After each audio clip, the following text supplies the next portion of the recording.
Hi everybody, this is Wende, owner of PassionateHorsemanship.com. Tonight we're going to be talking about horse training tips for beginners. Before we get started, I want to say thank you to the replay viewers. I appreciate each and every one of you taking the time to listen to the replay. And when you do listen to the replay, put replay in the comments below. I would love to reach out to you and say hi and thank you for taking the time to watch this broadcast. I also want to say thank you to those of you who are coming in live tonight to watch the broadcast. I also appreciate you being here. So for those of you who do not know me, my name again is Wende, owner of PassionateHorsemanship.com. I have 40 plus years of experience working with horses. I'm a professional trainer and I teach horse owners how to become the confident leader their horse will trust and love. My specialty is in the trail obstacle, whether that be horse agility, in-hand trail, ridden trail, or at liberty doing the obstacle course. So the topic again is horse training tips for beginners. So before you go out and you get started training your horse, now I know some of you will buy a horse that's already trained, but you're still, it's not a robot. So you're going to have to continue the training process. And it's not a bicycle that you can just, 6 months later, you ride it and it's still the same bicycle. There's still things you have to keep up with on your horse, no matter how well trained they are. And what you want to do is, when you go out to work with your horse, be aware of your emotions and how you are feeling. Have you had a bad day? Did your boss say something to upset you, or a coworker, or maybe you had a fight with your spouse? Maybe you're anxious about something that's coming up, or maybe you're sad. Just know that when you go out there to work with your horse is very sensitive to your body language, to your energy, because you're going to hold yourself differently if you are angry or sad or anxious, something of that nature. So what you might want to do is, if you are, as an example, there was one time when my boss, I had this horrible boss, and he was always saying things to people just to dig at him and stuff. And one day I was really, really upset when I came home, and I knew that I wasn't going to work with my horses that day because I carried that home and I was having a hard time letting go of it. And I just didn't want to get out there and something go wrong and then maybe I took it out on my horse, not meaning to, but we're human and sometimes that happens. You'll even do it with family members. You've had a bad day at work and you take it out on them. It's not their fault, but you just take it out on them. Well, the same thing can happen when you're working with your horse. You can take it out on them, so you don't want to do that. So what may be the best option for you that day is, instead of training them, is just to spend time with them. Maybe brushing them or something like that, and not really doing something that's challenging in training. Because like I said, horses can really sense that energy. And if you do something that's calming, it's going to help calm you down, and it'll help to keep that horse calm. And plus, horses, what they do with each other, they spend time hanging out with each other. So they will love that, just spending time hanging out with them. Like I said, brushing them, or maybe if it's during the summer, you take them out and let them eat a little bit of grass or something like that. Then the other thing that leads me into is body language. And your body language, you have got to really pay attention to when you're working with horses. Because again, like I said, horses really pay attention to our body language. And if we're tense that day, they can tell it. They can tell a big difference if you're tense. And so when you're approaching your horse, if you're angry, like I said, your body language is going to be different. And when you're approaching them, they're looking at you like, do I want to stay or do I want to go? Because they can sense that energy. I mean, just think about it. I know some people may go, oh, that's silly energy stuff. No, it's not.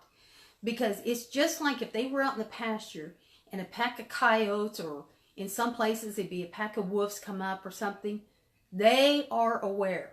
Before they ever get really close, they're aware. And yes, it's because of smell, but their senses are very heightened to that stuff.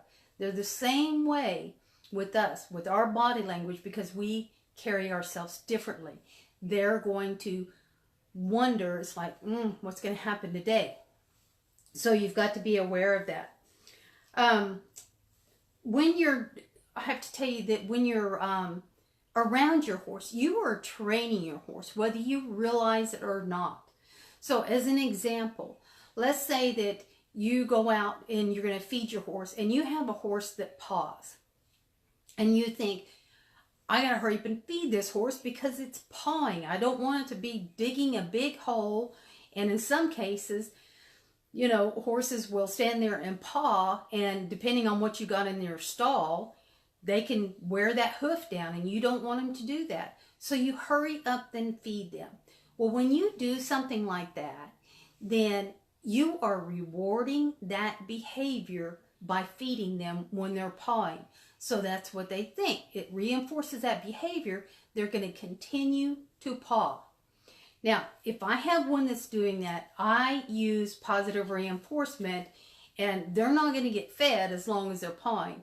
When they're standing there quietly, or like if they stop for a minute and they turn their head away to look at something, then I use my bridge signal, and then I feed them the hay, because I want to work on that behavior to stop the behavior of pawing.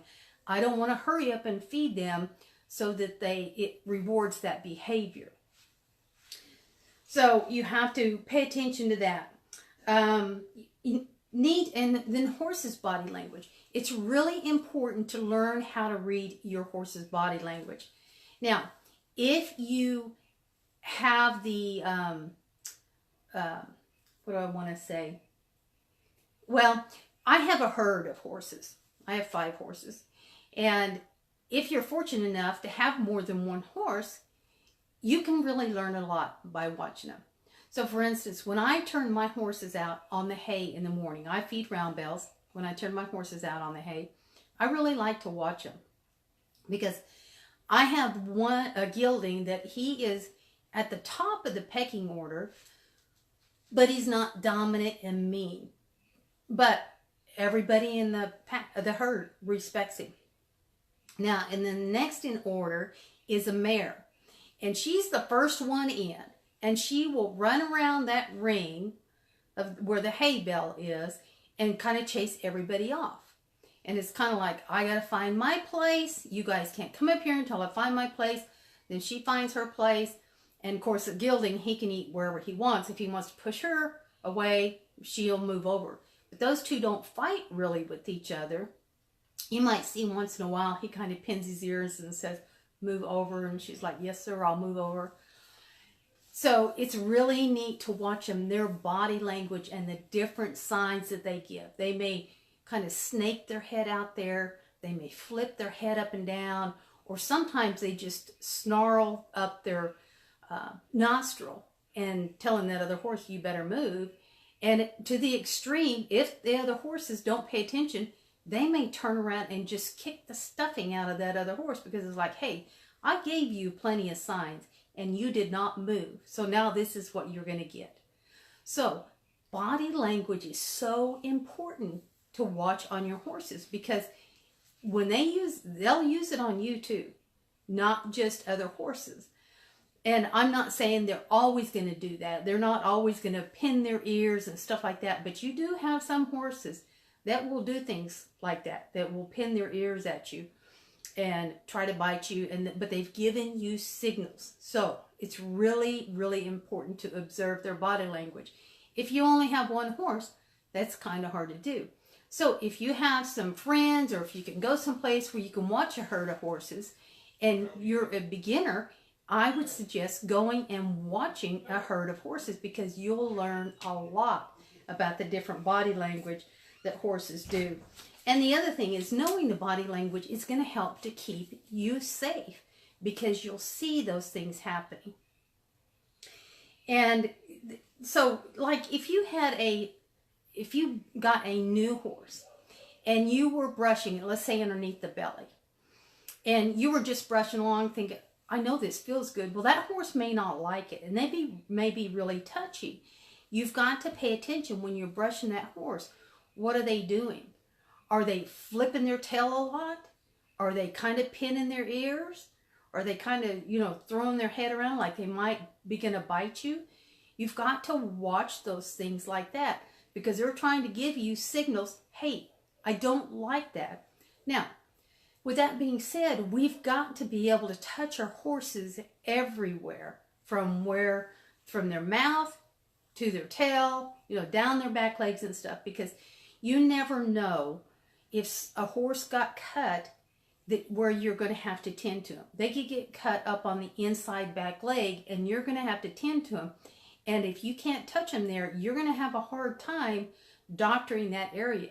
So that's why I said you want to be able to touch your horse everywhere, but you may have to go about this slowly, being able to touch your horses everywhere, but you've got to stay safe.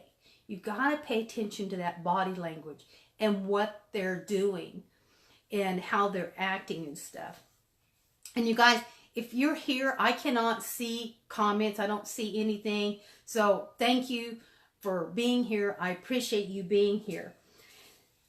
Notice the little things, because the little things can turn into big things, and you've got to nip that in the bud. You cannot let those little things keep building and building, because they'll turn into something huge, and then it's not going to be good, because then it could take a lot to fix it.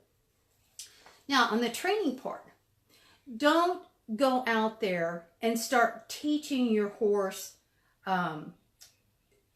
something really complicated. So, like, for example, you wouldn't want to go out there and say, today I'm going to teach my horse to side pass. No, you're going to frustrate your horse. You're going to frustrate yourself. It's a slow process. You've got to break things down into little steps.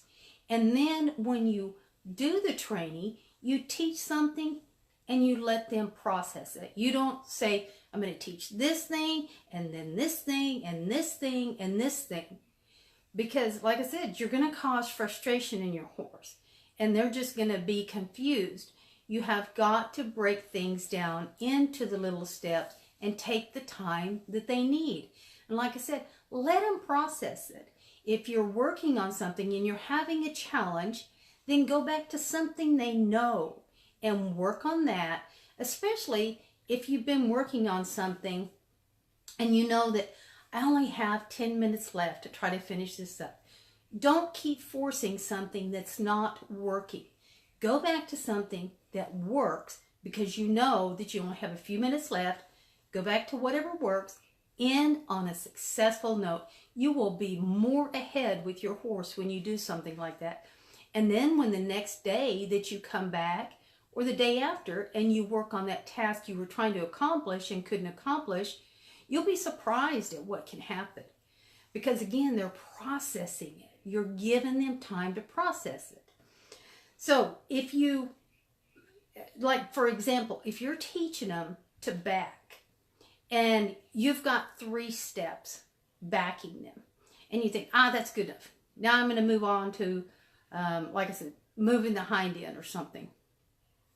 No, you want the horse to back more than 3 steps, because if you're going to compete in the trail obstacle, your horse is going to have to back more than 3 steps. And when they're backing, you want that to flow really easily. You don't want a horse that is fighting you and throwing their head up and planting their feet and saying, I just don't want to move. You want to ask that horse lightly and then just back up really smooth. Okay? So don't do a whole bunch of tasks at the same time. Because what's going to happen is when you rush their training, you are going to find holes later on in your training. That could show up as bucking, bolting, biting, things of that nature. And you sure don't want to do that. I know you want a horse that is really happy and is willing to please you. And what I do is I use positive reinforcement. I love using positive reinforcement because when I do that, my horse shows me, I get it. I understand. Let me show you. And they'll back several steps on their own. Or they might move their hind end over on their own and stuff. That's in the beginning because they're showing me, I got you. I understand. This is what I can do. And it's so neat.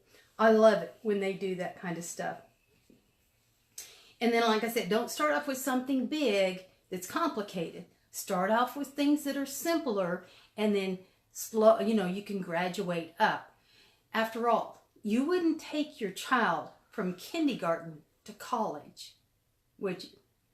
No, that would not be a good thing to do. So don't do that to your horse because you want to set them up for success. Like I said, you want them, when you go out to work with them, they look forward to you coming out there and being with them. They don't look at it like, oh crap, here she comes again. Oh, I don't want to be around her or him, whichever. Now, the other thing is being a leader. You've got to be consistent with your horse. And I know some people think, oh, leader, that means you're being dominant and all this other stuff that some people put with it. Leader to me means motivate and inspire. A leader does not instill fear. And yes, I've seen some trainers that do this. They instill fear. It's like, you better do this, horse, or I'm going to whack you and make you do this. Now, it's a different story. If you have a horse that's very aggressive, there's different things that you have to do. But as a beginner, I hope you don't have an aggressive horse because you're going to get hurt. So, but for the most part, like I said, you don't need to instill fear. Leaders, to me, motivate and inspire. And yes, I want a horse that trusts and respects me. And respect does not mean fear at all. And I can tell you, none of my horses fear me at all. They respect me, but they don't fear me. We are partners. The thing is you want like I said, you want your horse to trust you, and it's like, I'm going to take you places and I won't get you hurt. So yeah, I want you to trust me and let's go here because I'm not going to take you any place that you're going to get hurt. And again, you've got to be consistent because here's the deal. With horses, they do look for the leader. And if you're not going to be the leader, they're going to have to step up and do it because they want to stay safe. That is a big thing for horses, is staying safe. And if you're not going to do things to keep them safe and show them the way, then they're going to step up and take the lead on their own. Now, if you have a horse that is already a leader, but again, if you are a beginner horse owner, you really need to get help with this because some horses can be very challenging that are already leaders. They can be pretty dominant and pushy. I mean, I've seen them before where they push you around with their shoulder. That's one thing that they love to do. They love to get that shoulder in there and just push you. And there was a lady that I had worked with that she pretty much let her horse, he was in a herd where he was at the bottom of the pecking order. But when she got him, he discovered he was the leader, not her. So he put her at the bottom of the herd. And he started doing things to push her around. And when she was working with him at one time, she was asking him to lunge around. And he decided, I want to do this. And he reared up and started striking. And I ran over and pushed her out of the way because he was fixing to get her. So what she had done had allowed that because she wasn't noticing the little things. And because he came from not being a leader and being at the bottom, but when he came to her, she allowed these things to happen because she thought they were cute. And look how he's doing this and look how he's doing that. And then he became really dominant over her. And she needed to turn things around and not allow that to happen. Because, a horse weighs a lot and can hurt us very quickly. We weigh nothing compared to what they weigh. So that is what I have for you tonight. So let me recap. Again, be aware of your emotions when you're working with your horse, because if you're angry, anxious, sad, all those things, your horse can feel your energy. They can see it in your body language. You've got to be really aware of your body language too when you're working with horses. And then be aware of horses' body language and the things that they do with other horses or how they act around you too. Notice the little things and nip that in the bud before it becomes a huge mountain. And then training, don't rush your horse's training, because it's going to cause problems. Take the time the horse needs. Let them process what you are doing. And then on the being a leader, be consistent no matter what you do. You can't take your horse one day and say, when we go through the gate, you can rush through, and the next day say, no, you're going to stop and wait.